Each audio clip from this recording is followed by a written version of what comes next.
എപ്പിസോഡിന്റെ തുടക്കത്തില് ഇപ്പൊ news reporters നല്ല സ്റ്റൈലായിട്ട് ഹെലികോപ്റ്ററിലൊക്കെ പാറി നടന്ന് ഇപ്പൊ സിറ്റിയിലുണ്ടായ വില്ലന്മാരുടെ അറ്റാക്കിനെ കുറിച്ച് റിപ്പോർട്ട് ചെയ്തുകൊണ്ടിരിക്കുകയാണ്. അപ്പൊ അതേ സമയത്ത് ആ വില്ലന്മാരുടെ നേതാവ് അവനൊരു ബൈനോക്കുലർ വെച്ച് അവനയച്ച വില്ലന്മാർക്ക് അവർക്ക് എന്ത് സംഭവിച്ചു എന്ന് കാര്യമായിട്ട് ചെക്ക് ചെയ്യും. അവിടുന്ന് അങ്ങനെ കട്ട് ചെയ്താ ഇപ്പൊ നമ്മുടെ ചെക്കന്മാര് അവരൊരു വലിയ ഹോസ്പിറ്റലില് ഇപ്പൊ ഒരുപാട് കെട്ടും ബാണ്ടും ഒക്കെ ആയിട്ട് രോഗമായി മുഖത്തോട് മുഖം നോക്കിയിരിക്കുകയാണ്. ഇസുക്ക് പയ്യനാണെങ്കില് ഇപ്പൊ എങ്ങനെ ഞാൻ ജീവനോടുകൂടെ തിരിച്ചു വന്നു എന്ന് പോലും അറിയില്ല. കണ്ണാടി പയ്യന്റെ അണ്ടിപോയ അണ്ണാനെ പോലുള്ള ഇരിപ്പ് കാണുമ്പോ ഇസുക്ക് പയ്യൻ അവനെ പുകഴ്ത്തി തള്ളാൻ തുടങ്ങും. നിന്റെ ഫൈറ്റ് ഒരു രക്ഷയില്ലായിരുന്നു. ശരിക്കും അത് കണ്ടിട്ടാണ് ഞാൻ പോലും പലതവണ ഇൻസ്പയർ ആയത്. നമ്മുടെ ചെക്കൻ എത്രയൊക്കെ പുകഴ്ത്തിയിട്ടും അവന്റെ മുഖത്ത് പ്രത്യേകിച്ച് ഭാവമാറ്റം ഒന്നും ഉണ്ടാവില്ല. അപ്പൊ കറക്റ്റ് സമയത്ത് അപ്പാപ്പ മാസ്റ്റർ ഹീറോയുടെ അടുത്തേക്ക് വരും. ആള് ഹീറോയെ കണ്ണുപൊട്ടുന്ന ഒരുപാട് ചീത്ത വിളിച്ചായിരിക്കും അവന്റെ അടുത്തേക്ക് വരിക. ആളുടെ കൂടെ തന്നെ സിക്സ് പാക്കും വമ്പ മസിലൊക്കെയുള്ള ഒരു ഡോഗ് പോലീസ്. ഈ ഒരു പോലീസ് അടിപൊളിയായിട്ടുണ്ടല്ലേ. ഡോഗ് പോലീസ് പറയും, നിങ്ങൾ 3 പേരും ചേർന്ന് പിടിച്ച ഹീറോ കില്ലർ അവനിപ്പോ കോമ സ്റ്റേജിലാണ്. അവന് ഒരുപാട് ഇഞ്ചുറി സംഭവിച്ചിട്ടുണ്ട്. അവന്റെ എല്ലുകൾ ഒടിഞ്ഞ് സെൻട്രൽ ബോൾട്ട് പോലും കലങ്ങിപ്പോയി. ഇതിലെന്താണ് പ്രശ്നം എന്ന് ചോദിച്ചാ നിങ്ങൾ ആരും തന്നെ ആക്ച്വലി സൂപ്പർ ഹീറോസ് അല്ല. നിങ്ങൾ ഇന്റേൺസ് ആണ്, സ്റ്റുഡൻസ് ആണ്. നിങ്ങൾക്കാർക്കും സൂപ്പർ ഹീറോ ലൈസൻസ് ഇല്ല. അതുകൊണ്ട് തന്നെ നിങ്ങൾ ഈ ചെയ്തത് അത് ശരിക്കും ഇല്ലീഗൽ ആക്ടിവിറ്റിയാണ്.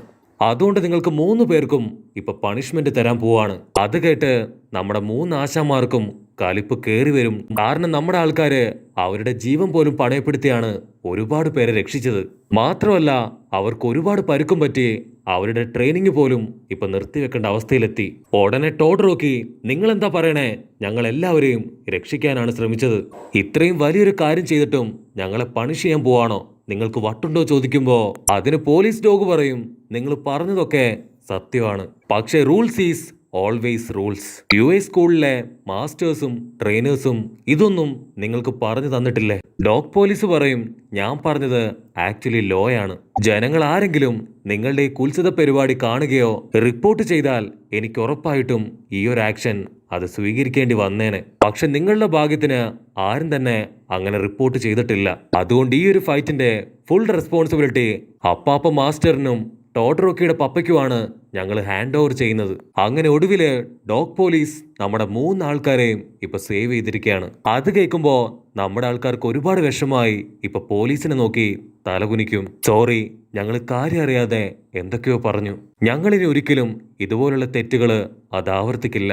അത് കണ്ട് പോലീസ് ഇപ്പൊ അവർക്ക് മുൻപിൽ തലകുനിക്കും. ആക്ച്വലി താങ്ക്സ് പറയേണ്ടത് ഞാനാണ്. കാരണം നിങ്ങൾ 3 പേരും ഇല്ലായിരുന്നെങ്കിൽ ഒരുപക്ഷെ ആ വില്ലനെ അവനെ പിടിക്കാൻ കഴിയില്ലായിരുന്നു. മാത്രമല്ല നിങ്ങൾ ഒരുപാട് പേരുടെ ജീവനും രക്ഷിച്ചു. പോലീസ് മാമൻ താങ്ക്സ് ഒക്കെ പറഞ്ഞ് അവിടുന്ന് കടന്നു പോവും. അവിടുന്ന് അങ്ങനെ കട്ട് ചെയ്ത ആ സിറ്റി മുഴുവൻ ഹീറോ കില്ലറെ പിടിച്ചത് ടോഡ്രോക്കിയുടെ പപ്പ എൻഡവർ ആണ് എന്ന ന്യൂസ് ആയിരിക്കും സ്പ്രെഡ് ആവുക.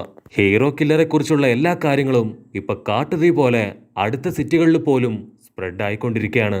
ഇതൊക്കെ അറിഞ്ഞ് ആ വില്ലൻ ലീഡറിന് ഇപ്പൊ തീരെ സമാധാനം ഉണ്ടാവില്ല. അവൻ ആഗ്രഹിച്ചത് അവന്റെ പേര് ലോകം മുഴുവൻ അറിയണമെന്നാണ്. പക്ഷെ അതിനു പകരം ഇപ്പൊ എല്ലാവരുടെയും സംസാര വിഷയം ആ ഒരു ഹീറോ കില്ലറാണ്. അവിടുന്ന് അങ്ങനെ കട്ട് ചെയ്ത ഇപ്പൊ ചപ്രത്തലേന്റെ ട്രെയിനിങ് ഏജൻസി കാണിക്കും. അവന്റെ ട്രെയിനർ പറയും, ഇപ്പൊ സിറ്റിയിൽ നടക്കുന്ന കാര്യങ്ങളൊക്കെ തന്നെ നിങ്ങൾ ഇതിനോടകം അറിഞ്ഞിരിക്കും. നിങ്ങൾ ഇതുപോലെ തന്നെ പ്രാക്ടീസ് ചെയ്ത് പഠിച്ച് ട്രെയിനിങ് എടുത്ത് നല്ലൊരു സൂപ്പർ ഹീറോ ആവണമെന്ന് മാസ്റ്റർ പറയും. പക്ഷെ ചപ്രത്തലേനാണെങ്കിൽ ഇതൊക്കെ കേട്ട് ഒരുപാട് ഇറിറ്റേറ്റഡ് ആയിട്ട് അവൻ പല്ല് കടിച്ച് അങ്ങനെ നിൽക്കും. അപ്പൊ അതേസമയം ഇപ്പൊ ചോപ്പൻ തലേനും നമ്മുടെ സിൽവർ പയ്യനും അവർക്കും ഹീറോ അന്ന് അയച്ചു കൊടുത്ത ആ ഒരു ലൊക്കേഷൻ അത് കിട്ടിയിട്ടുണ്ടാവും. പക്ഷെ അവരത് കാണുക ഒരുപാട് ലേറ്റ് ആയിട്ടാണ്. അവരങ്ങനെ ആ ഒരു ലൊക്കേഷനെ കുറിച്ച് ഇപ്പൊ എന്തൊക്കെയോ സംസാരിക്കുമ്പോ അവരുടെ ട്രെയിനിങ് മാസ്റ്റർ ഇപ്പൊ അവിടേക്ക് വന്ന് 2 പേരുടെയും തലയെ പിടിച്ച് വലിച്ച് ഒരുപാട് ദേഷ്യപ്പെട്ട് ഇപ്പൊ ട്രെയിനിങ്ങിന് വേണ്ടി വീണ്ടും അകത്തേക്ക് വിളിക്കും. മറ്റൊരു ഭാഗത്ത് ഇപ്പൊ നമ്മുടെ പെമ്പിള്ളേര് അവര് ഫോട്ടോസ് എടുത്തും മേക്കപ്പ് ഇട്ടും ഇപ്പൊ ഒരു വഴിയായിരിക്കുകയാണ്. അവിടുന്ന് അങ്ങനെ കട്ട് ചെയ്ത ഇപ്പൊ ഡോറ പെണ്ണ് അവള് ഫോണിലൂടെ നമ്മുടെ ഇസുക്ക് പയ്യനുമായിട്ട് കാര്യമായിട്ട് സംസാരിക്കാണ്. അത് കണ്ട് അവളുടെ മാസ്റ്റർ ചോദിക്കും, നീ പ്രാക്ടീസ് ചെയ്യുന്നില്ലേ? ഫോണിലാരാ? നിന്റെ ലവർ ആണോ? അത് കേട്ട് ഡോറ പെണ്ണ് അവള് ഷോക്കാവും. ഹീറോയ്ക്കാണെങ്കിൽ നാണമൊക്കെ വന്ന് അവൻ കളമൊക്കെ വരയ്ക്കാൻ തുടങ്ങും. നമ്മുടെ നാണക്കാരൻ ചെക്കൻ ഇപ്പൊ തിരികെ റൂമിലേക്ക് വരുമ്പോഴായിരിക്കും ലീഡാ പയ്യൻ അവൻ ഒരുപാട് സാഡ് ആയിട്ടിരിക്കുന്ന കാണുക. ആക്ച്വലി ലാസ്റ്റ് ഡേ നടന്ന ഫൈറ്റില് ലീഡാ പയ്യന്റെ ബോൺസ് അത് തകർന്നിരിക്കുകയാണ്. ഒരുപാട് ദിവസത്തെ ട്രീറ്റ്മെന്റും ട്രെയിനിങ്ങും ഒക്കെ കഴിഞ്ഞാൽ മാത്രമേ അവനെ കൊണ്ട് ഇനി പഴയതുപോലെ ആവാൻ കഴിയൂ. കണ്ണാടി പയ്യൻ അതൊക്കെ ഓർത്ത് ഇപ്പൊ ഒരുപാട് വിഷമത്തിലിരിക്കും.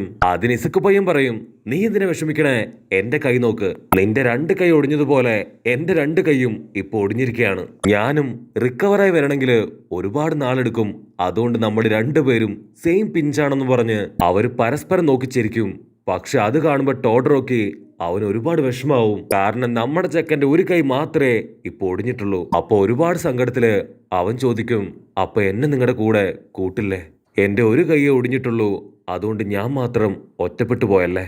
പക്ഷെ ഞാൻ എന്റെ മറ്റേ കൈ കൂടെ തല്ലി ഒടിക്കാന്ന് പറഞ്ഞ് അവനത് ഒടിക്കാൻ പോകും. കട്ട് ചെയ്ത US സ്കൂളിലെ നമ്മുടെ ചിരിക്കുട്ടിന് ഇപ്പൊ ഒരു കോള് വരും. മറ്റാരും അല്ല, സാക്ഷാൽ നമ്മുടെ അപ്പാപ്പൻ മാസ്റ്ററിന്റെ. അപ്പാപ്പൻ പറയും, നീ അയച്ചു തന്ന സ്റ്റുഡന്റ് നിന്നെ പോലെ തന്നെ ഒരു തലതെറിച്ച ചെക്കനാണ്. അവൻ ലാസ്റ്റ് ഡേ ഫൈറ്റ് ഉണ്ടാക്കിയതിന് സസ്പെൻഡ് ആയത് എന്റെ ലൈസൻസ് ആണ്. ഇനി 6 മാസത്തേക്ക് എനിക്ക് പെൻഷൻ പോലും കിട്ടില്ല എന്ന് പറഞ്ഞ് ആള് ചൂടാവും. അത് കേട്ട് ചിരിക്കുട്ടൻ അവൻ പേടിച്ച് വരയ്ക്കാൻ തുടങ്ങും. അപ്പാപ്പൻ പറയും, കുഴപ്പമില്ല, നിന്റെ സ്റ്റുഡന്റ് അവൻ ആളുഷാറാണ്. പക്ഷെ നീ എന്താ ഇത്രയും കാലായിട്ട് ഒരു തവണ പോലും എന്നെ വന്ന് കാണാത്തത്? നിനക്ക് കുറച്ചെങ്കിലും റെസ്പെക്ട് എനിക്ക് തന്നൂടെ? അതിന് ചിരിക്കുട്ടൻ അവൻ വിക്കിയും വിറച്ചും പതിയെ പറയും, ആക്ച്വലി ഞാൻ കുറച്ച് ബിസിയായി പോയി. US സ്കൂളിലെ പുതിയ സാറല്ലേ ഞാൻ, അതിന്റെ തിരക്കാണ്. അതുകൊണ്ട് ഉറപ്പായിട്ടും ഒരു ഗ്യാപ്പ് കിട്ടിയാ തീർച്ചയായിട്ടും ഞാൻ വന്ന് കണ്ടോളാം. അപ്പാപ്പൻ പറയും, ആ ഒരു ഹീറോ കില്ലറ് അവൻ ഭയങ്കര ഡേഞ്ചറാണ്. അവനെ കൊണ്ട് ഈ ലോകത്തിന് തന്നെ വലിയ വിപത്തുണ്ടാവുമെന്ന് പറയുമ്പോ അതിന് ചിരിക്കുട്ടൻ പറയും, അതിനിപ്പോ പേടിക്കേണ്ട ആവശ്യമില്ലല്ലോ, അവനെ ഓൾറെഡി അറസ്റ്റ് ചെയ്ത് കഴിഞ്ഞില്ലേ? അത് കേട്ട് അപ്പാപ്പ മാസ്റ്റർ, ബ്ലഡി ഫൂൾ, നിനക്ക് ഇത്രയ്ക്കും ബുദ്ധിയില്ലേ? അവനെ കുറിച്ചുള്ള ന്യൂസ് വളരെ ഹൈപ്പിലാണ് ഇപ്പൊ ലോകം മുഴുവൻ സ്പ്രെഡ് ആയിരിക്കുന്നത്. അതുകൊണ്ട് ഉറപ്പായിട്ടും അവനെ പോലുള്ള ഒരുപാട് മോൺസ്റ്റേഴ്സ് ഓരോരോ സിറ്റികളിലേക്ക് വന്നുകൊണ്ടേയിരിക്കും. അത് വലിയ അപകടമാണ്. അതുമാത്രമല്ല, എന്റെ ബലമായ സംശയം വില്ലന്മാരുടെ ലീഡർ അവനാണ് ഇതിന്റെ ഒക്കെ പിന്നിലെന്നാണ്. കാരണം അവന്റെ അണ്ടറിലുള്ള 1-2 മോൺസ്റ്റേഴ്സ് കൂടെ അന്ന് സിറ്റിയിൽ ഉണ്ടായിരുന്നു. ഇതൊരു ടീം വർക്കാണ്. അതുകൊണ്ട് ഉറപ്പായിട്ടും ഇനിയും ആക്രമണങ്ങള് അത് സംഭവിച്ചു കൊണ്ടേയിരിക്കും. ഇതിൽ ഏറ്റവും ഡേഞ്ചർ ആൽഫ 1. അവൻ വീണ്ടും അവന്റെ ആക്ടിവിറ്റീസ് ഇപ്പൊ കാര്യമായിട്ട് ആരംഭിച്ചിരിക്കുകയാണ്. ഈ ആൽഫ 1 ആണ് നമ്മുടെ ചിരിക്കുട്ടന്റെ വയറ്റില് അത്രയും വലിയ ഒരു ഡാമേജ് ഉണ്ടാക്കിയത്. അപ്പാപ്പൻ പറയും, ആ ഒരു വില്ലനെ കുറിച്ചും നിന്റെ പവറിനെ കുറിച്ചും നിനക്ക് സംഭവിച്ച ആ ഒരു ആക്സിഡന്റിനെ കുറിച്ചും അങ്ങനെ എല്ലാ കാര്യങ്ങളും നീ ഇസുക്ക് പയ്യനോട് പറയണം. അവിടുന്ന് അങ്ങനെ കട്ട് ചെയ്ത ഇപ്പൊ ഒരു കൊള്ളക്കാരന്റെ ഹൈഡ് ഔട്ട് കാണിക്കും. അവനിപ്പോ അവൻ മോഷ്ടിച്ചെടുത്ത സാധനങ്ങള് അതൊന്നും വിൽക്കാൻ കഴിയുന്നില്ല. അതിന് വേറൊരുത്തൻ പറയും, അങ്ങനൊന്നുമില്ല, ബ്ലാക്ക് മാർക്കറ്റില് എല്ലാം കറക്റ്റായിട്ട് നടക്കുന്നുണ്ട്. അതിന് കൊള്ളക്കാരൻ ആ ചിരിക്കുട്ടൻ അവൻ വരുന്നതിന് മുൻപ് എല്ലാ കാര്യങ്ങളും വളരെ സ്മൂത്ത് ആയിരുന്നു. അവൻ എപ്പ വന്നോ അപ്പം മുതല് നമ്മുടെ എല്ലാവരുടെയും കഷ്ടകാലം ആരംഭിച്ചു. അതുകൊണ്ട് ഇനി ഒരിക്കലും എന്റെ ബിസിനസ് അത് നടക്കില്ല. അതുകൊണ്ട് ഇതെല്ലാം ഞാൻ പൂട്ടിക്കെട്ടാൻ പോവാണ്. അതിനാ മുടിക്കാരൻ പറയും, നീ ഇങ്ങനെ വിഡ്ഢിയാവരുത്. നീ ഇപ്പൊ നടക്കുന്ന ലേറ്റസ്റ്റ് ന്യൂസിനെ കുറിച്ച് അറിഞ്ഞില്ലേ?